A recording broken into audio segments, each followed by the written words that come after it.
Vous en avez sûrement entendu parler, ces véhicules aux airbags défectueux qui ont été distribués notamment par la marque Citroën du groupe Stellantis. Plus de 250 000 véhicules sont concernés en France métropolitaine. Alors, pour en parler aujourd'hui, nous sommes avec Maître Nancy Rizacher et Maître David Guillon, tous deux avocats qui ont entrepris une défense collective contre Stellantis, donc le groupe fabricant de ces véhicules.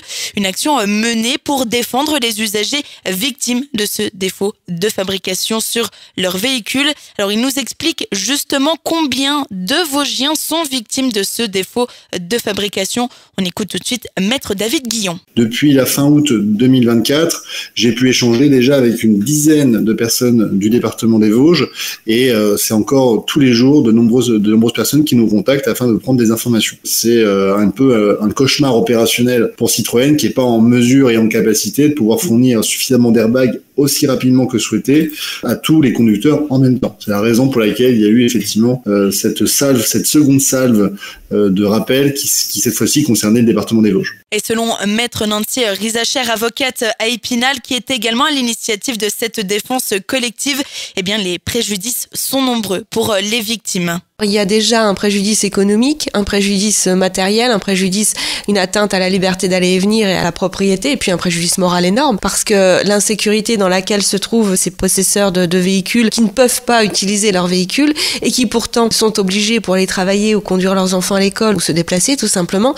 Donc il y a une atteinte grave à leur sécurité qui fait que c'est un désastre industriel, ça c'est sûr, puisque l'ampleur du phénomène est énorme, c'est aussi un drame humain. Et ce que déplorent également les deux avocats, ce sont les retombées sur ces victimes, ce qu'ils peuvent ressentir au quotidien suite à l'immobilisation totale de leur véhicule.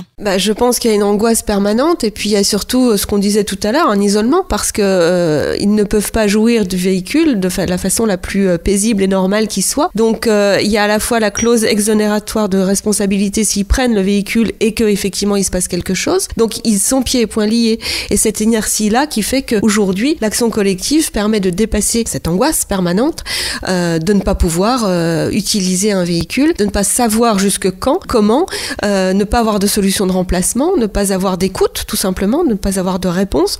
Et tout ça, ça fait que seule la justice permettra de faire débloquer les choses ou la négociation. Parce que le but, c'est aussi de faire bouger les lignes et que justement Citroën accepte et ouvre davantage les yeux pour indemniser ces personnes et trouver des solutions. Autre chose que déplore également Maître David Guillon, basé à Montpellier, eh bien c'est que Citroën savait, selon lui, que ces véhicules, ces airbags étaient défectueux et il regrette cela car cela aurait pu éviter des drames et il déplore également le manque d'excuses. On l'écoute. Depuis 2017 au plus tard, Citroën savait pour la question de la dangerosité des airbags. Et pourtant, il a dû attendre un reportage sur TF1 sur justement des victimes qui soit ont été gravement blessées, soit pour certaines sont décédées, pour que Citroën se dise il y a vraiment un problème et si on ne fait rien, on va être condamné. En adressant ce courrier dans lequel il demande à plus de 250 000 conducteurs de cesser d'utiliser le véhicule, il leur demande en fait de s'assigner à résidence. C'est-à-dire qu'il ne propose aucune alternative. Il dit simplement vous arrêtez d'utiliser le véhicule et à partir de ce moment-là, Citroën est protégé. Parce que si vous arrive quelque chose, ce n'est plus de la responsabilité de Citroën puisqu'il vous a informé de ne pas utiliser le véhicule. C'est de votre responsabilité. À noter que suite au lancement de cette défense collective contre le groupe